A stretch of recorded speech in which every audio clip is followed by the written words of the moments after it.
Chairman Isaacson and Rowe, Ranking Members Tester and Walls, distinguished members of the committees.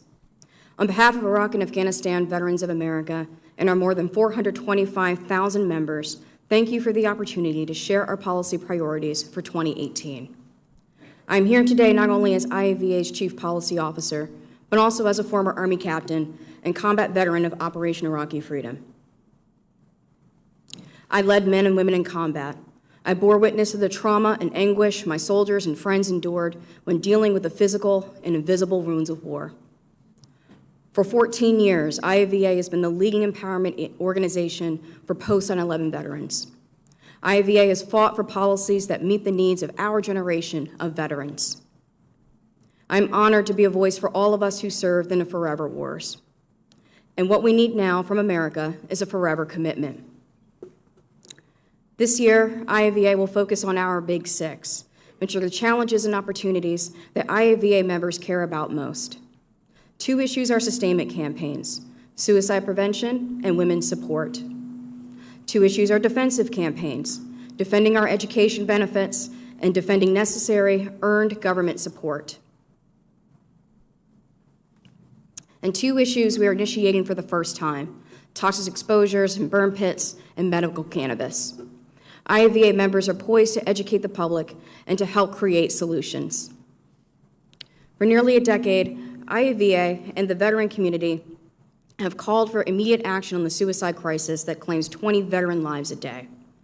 The IAVA-led campaign to combat suicide and the Clay Hunt Suicide Prevention for American Veterans Act passed in 2015 alerted America to this national security, public health, and moral crisis. Our Rapid Response Referral Program has served over 8,000 veterans of all eras and their families, providing world-class mental health support and total case management. But sobering statistics on suicide continue to be released, and women veterans are especially at high risk for suicide. Last year, IAVA launched our groundbreaking campaign, She Who Born the Battle, to recognize the service of women veterans like me who have fought in our current wars. We championed the Deborah Sampson Act to improve VA services for women veterans, a bill that now boasts 80 total co-sponsors. We brought public awareness to the plight of women veterans, reaching more than 21 million people in traditional media and 60 million more on social media. And we backed the Private Act, passed to combat the Marines United scandal. 2018 is a watershed moment for equality in American history, and we will ensure that She Who Born the Battle remains a priority. In 2008, IAVA helped create the post-9/11 GI Bill, which has now sent more than 1 million veterans to school. Many lament the cost of the GI Bill. You know what else is costly? War. And if we can afford to send my brothers and sisters and I off to fight endless wars, we can afford the GI Bill. IAVA will continue to defend the GI Bill against any cuts, waste, or abuse. And we, along with a coalition of VSOs, will push Congress to close the loopholes that reward for-profit schools that defraud veterans. IAVA has led the fight to drive accountability since the 2014 Phoenix scandal. But the fight to defend core VA services we count on is even more pressing in 2018.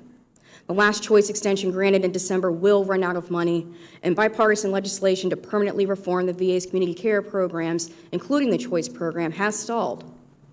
Congress must pass legislation now to reform VA community care while equally investing in VA infrastructure. On to our next new elevated priorities. IAVA will educate Americans and advocate for research about the potentially devastating effects from burn pits and from airborne toxic exposures. IAVA will sound the alarm for all Americans. Burn pits could be the Agent Orange of our generation of veterans. Just talking about it triggers memories of the acrid smells of smoke and dust and the overall foulness that I inhaled every day in Iraq. Finally, IAVA veterans have sounded off. This is the year that our views will be heard on cannabis. This year, IAVA members and select VSOs seek to change outdated policies with bipartisan, data-based, common-sense solutions that make medical cannabis available for every veteran in America who needs it. I'll leave you with this. My grandfather was killed in action in World War II. He's buried in Florence, Italy. My father served in Vietnam and later returned after 27 years of service, retired after 27 years of service. In 1968, somewhere between Pleiku and Way, my father's platoon passed through a strip of land defoliated by Agent Orange. 50 years later, my father still suffers from the effects of Agent Orange, just as I still feel the effects from breathing the putrid stench of open-end burn pits in Baghdad a decade ago. Who knows the health challenges that I'll face sitting here 40 years from now? I know the sacrifices of war. Just like those who came before us, we need our government to support us. And I call on all of you, on behalf of IAVA's more than 425,000 members, to work with IAVA to bring about real change in the lives of post-9/11 veterans. Thank you for your time.